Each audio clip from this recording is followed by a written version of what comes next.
So I got this package I'm going to open today. This is another big lot of first edition Yu-Gi-Oh cards. I believe this one cost 543 Canadian dollars. So it's pretty valuable, not the most valuable, but there's some pretty big stuff in here. Excited to get into this. I'm just kind of filling out the first edition collection of all the classic sets. See one of them right there, that's pretty sweet. Got some advertising stuff in here. Alright, let's start off with this one. And on top there, first edition LOB Maneater Bug. I did actually already have a Maneater Bug, but it's not in very good condition. Well, it's actually not in terrible condition, but this one should be better. Let's take a look at this. Don't really like what I'm seeing up here. It's actually on the card. The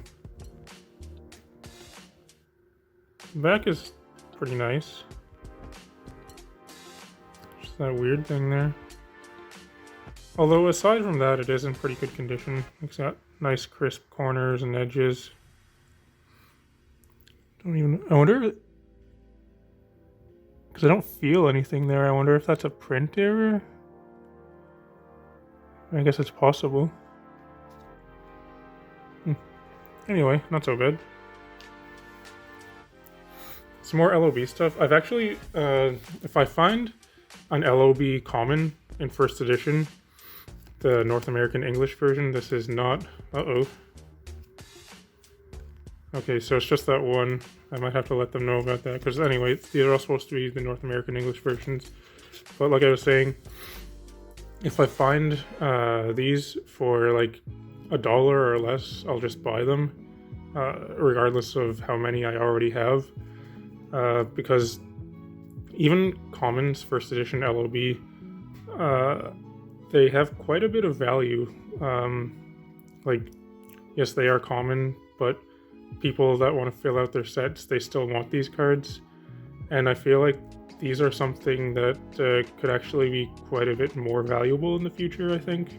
So if I find any of them for $1 or less, I'll just buy it. So that's kind of what these are. Although there's some here also that I did not have. So we got some Mystical Sheep. Hopefully that's the only Asian English one. If that's the case, then no big loss. That means I'm going to have to check the back of all of these, actually. Let's just do this quick. Okay, so it's just that one. I'm not sure if I've posted the video yet, but I do have a big lot of Asian English first edition LOB cards. I just found a lot locally, and it had, like, I think nearly the entire set in common. So I'm pretty sure I have at least a few of these already. I mean, the Asian English ones, they do have some value, but it's just significantly less than North American English. Here we go, check this out, Trap Hole. That one looks pretty nice. I do have a Trap Hole already as well, but it's not in good condition. This one is quite nice. Wow.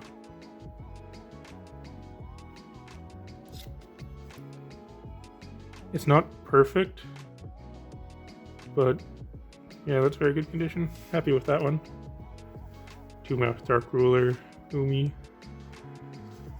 Here's not a first edition card, but it is a LOD Injection Fairy Lily. It's supposed to be near mint. The front looks near mint. The back looks... yeah. Surface isn't absolutely perfect there, but I'd say that one's good. Just figured I'd grab an extra one of those. It was a pretty decent price. Twin-Headed Behemoth. I actually didn't realize that this card sees a fair bit of play in GOAT format. This is a card that it always seemed kind of crappy when I was a kid, but I guess it's actually pretty decent. So that's cool. Grab one of those. Got a Defusion, Mask of the Accursed, Ryoku Field. Interesting. $35. Well, I can say that this cost more than $35. But we've got a first edition LON Torrential Tribute. It's supposed to be near mint. This was the most expensive card in this lot.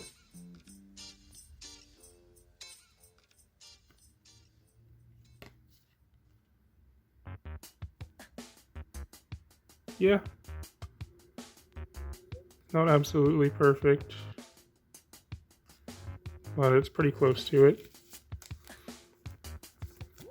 And do it like this. There. United We Stand. Didn't have one of these in first edition.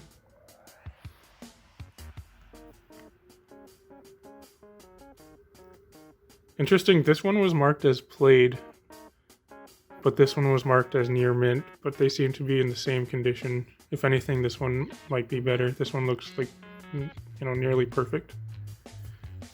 Don't quite understand that.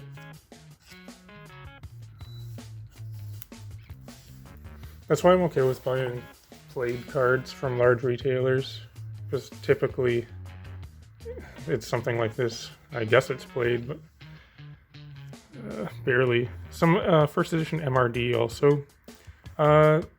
It's not. I don't buy these to the MRD commons to the extent that I buy LOB ones, but if I can find these for a cheap price, once again, I'll just buy any of the commons, even if I already have them for MRD. Because it's also a very old set. It is the second set, so the commons, I feel like they have quite a bit of value. Also, this one has some play to it though. Some MRL first edition ceremonial bell. It's got some more commons here. Not sure why there are two of these. I might have accidentally put two in my cart. Some Pharaonic Guardian stuff. Some promos here. Kinetic Soldier. 4 of those. Metal Zoa. That's cool.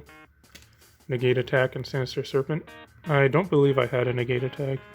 This one's got some edgeware there. Or is it... I don't know if that's wear, if it was just made like that. Sinister Serpent, though. This is one of my favorite cards. Play this card in pretty much every deck. Or I guess I should say I did play this card in every deck when I played. Make some room here. So, I'm not sure what's in this. It might just be more commons.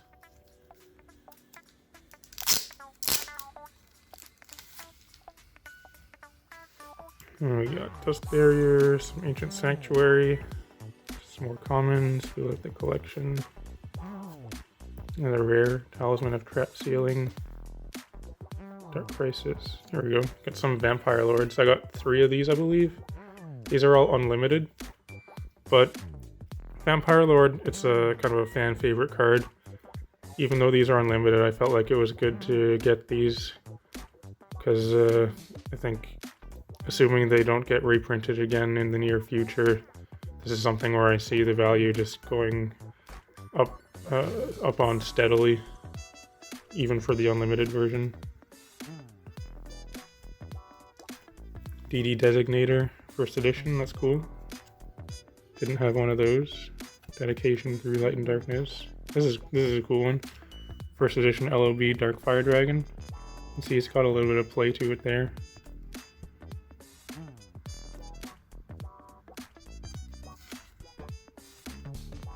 Yeah. Some more LOB cards here. Let me just do one of these checks again to make sure there's no Asian English. Okay, good. So that's cool. Yeah, any rares first edition from LOB, those can hold a fair bit of value. It's too bad that it's got some play to it, but I'll take it. Dragon Capture there.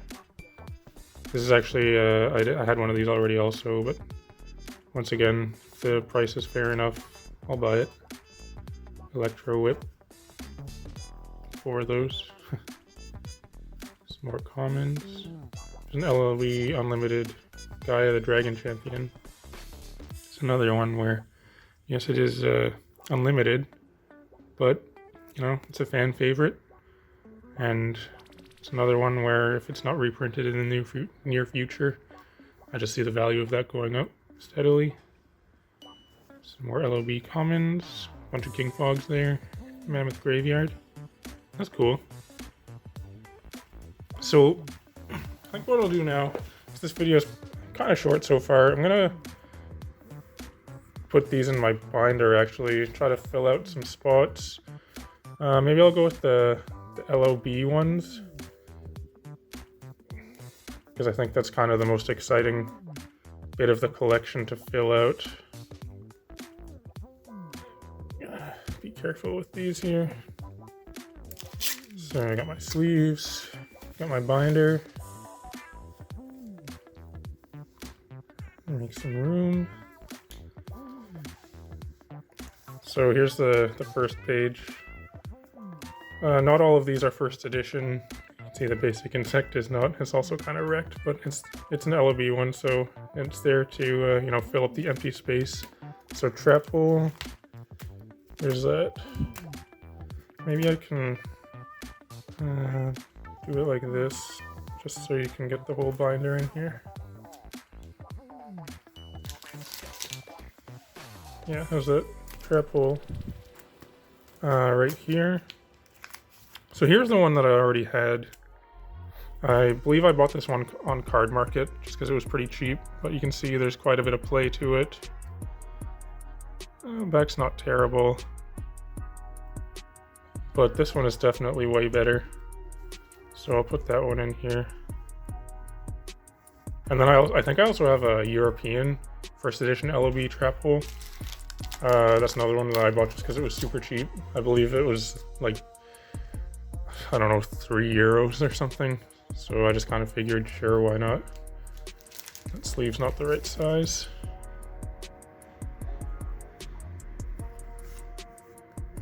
Put this bad boy in here. How about that man-eater bug? So here's the other one. The condition on this, yeah, the surface on this one is not very good. The edges are not terrible, but it's mostly the surface. This one overall, I would say, yes, it is in better condition. This is just kind of annoying to have here, but yeah, I'll put this one in here.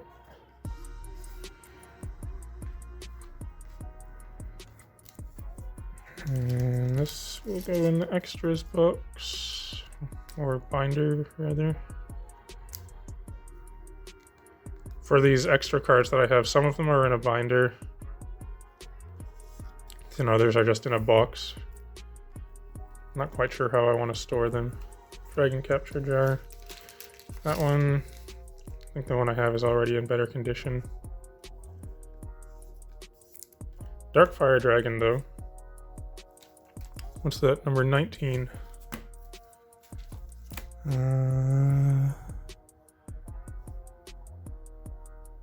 18, 19, so there was not even an unlimited one there, so that's cool. Gotta fill in an empty spot here. That's nice. Hard armor, 74.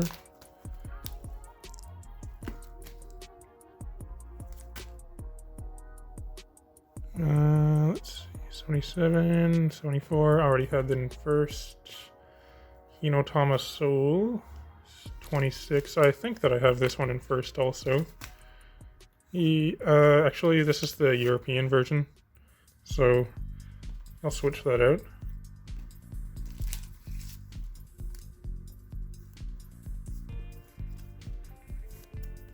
It goes right here, right? No, right here, 17, 18, 19.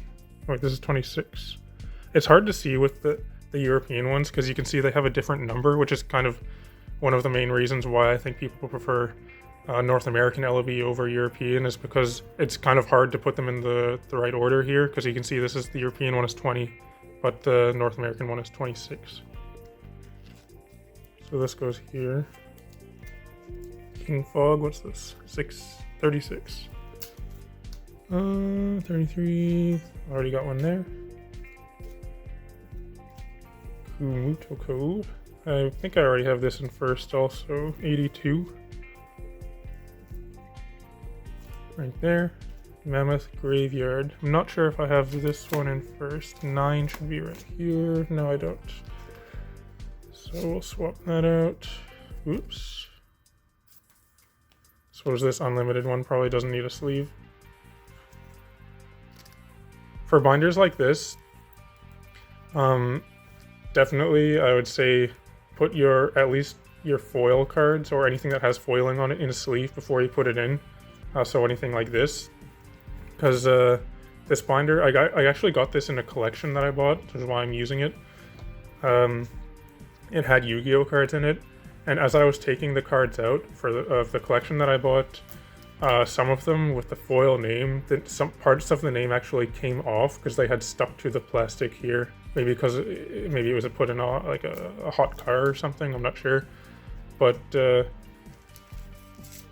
because of that, I'm kind of wary of putting cards with any kind of foiling in here, because I really don't want them, to get damaged that way. So I put all of them in a sleeve before I put them in here. The commons, I mean, there's no foiling on that, so if it's first edition or valuable, yeah, I'll put it in a sleeve, but otherwise, not too worried about it. So Electro Whip, what's this, 93? 93 right there. This one is unlimited, so we'll put the first one in here. Maybe one of these is in better condition. I got 4 of them here, so let's pick the best one. This one looks nice.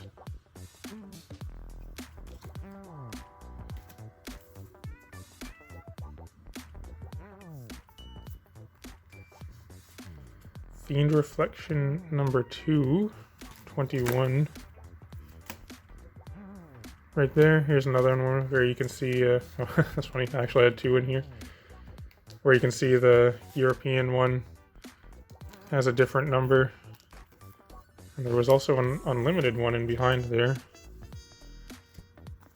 So let's just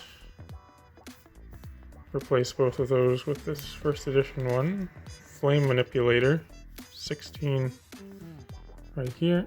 That is already first. Frenzied Panda, 81 right here. Didn't have one of those at all. That's nice. This one looks like it's in better condition.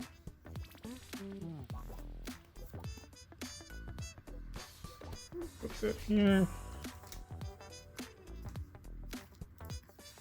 Dark World Thorns, 114. It's pretty high up there. That one's not first.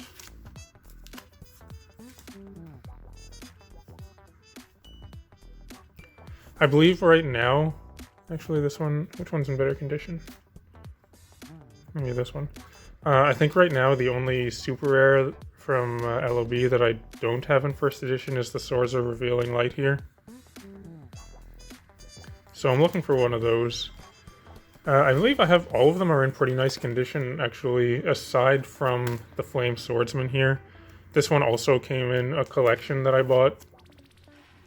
And I didn't have, good pictures of it, but, so it actually looks pretty decent, but you can see here there's a big crease in it. So that kind of sucks, but at the same time, it is first edition. So put it in here. So also, if I can find a better condition Flame Swordsman, I would be interested in getting one of those. But since I do already have one, it's not really a priority. This Dissolver Rock 31, that goes here. This one's not even in a sleeve. I'll put this one in because it's first.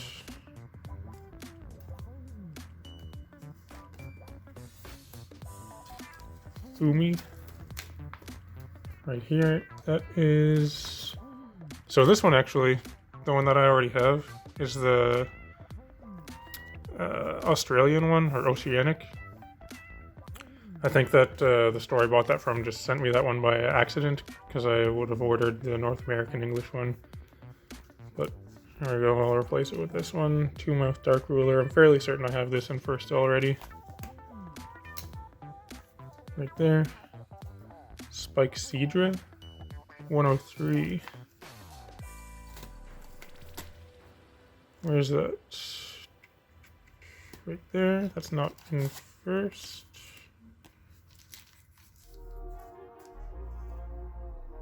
Yeah, this one's got some play to it. I'm gonna be careful on the corners while sleeving it up.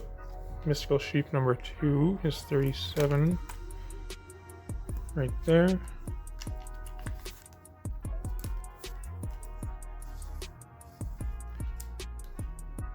So it looks like for a lot of these, it's more I'm just swapping out the unlimited for the first, rather than filling in an empty spot. It's more satisfying to fill in an empty spot, but I already had this one, it looks. But at the same time, you know, swapping out unlimited for first is also pretty nice. So yeah, I just got a bunch more of those. So I'm not going to go through, you know, all of these cards and put them in my binder. That would take forever, but to show you the LOB ones, because, you know, it's the, I suppose the biggest, not the biggest like numerically, but the biggest set in terms of value and nostalgia and all that. So yeah, I'm missing a few cards here, a couple commons, some more commons, rares. I think I have quite a few of the rares in first already at this point. This is cool. This whole 2 pages is full. Almost all first. I mean, this one's not. What else? Fisher's not first. These two. All of the super rares though are first, so that's pretty sweet. And a couple spots there. This one's got quite a few more to fill in. Just one there. And then this last page. The last page in LOB is definitely the coolest. Because, you know, you got all the Exodia pieces, your secret rare, Pot of Greed. I mean, this card, it's a rare, but it's got to be probably the coolest rare in the game that you could get. Monster Reborn. These are not all in first. This is actually the only piece of Exodia that I have in first, although I have 4 of this now. Somehow I've gotten 4 first right arms, but 0 first of the other pieces. I don't know what's up with that. Anyway though, it's a bit of an extended video, but yeah, if you're still watching, thanks for watching. It'd be cool if you can like and subscribe and all that kind of stuff. Otherwise, I'll talk to you later.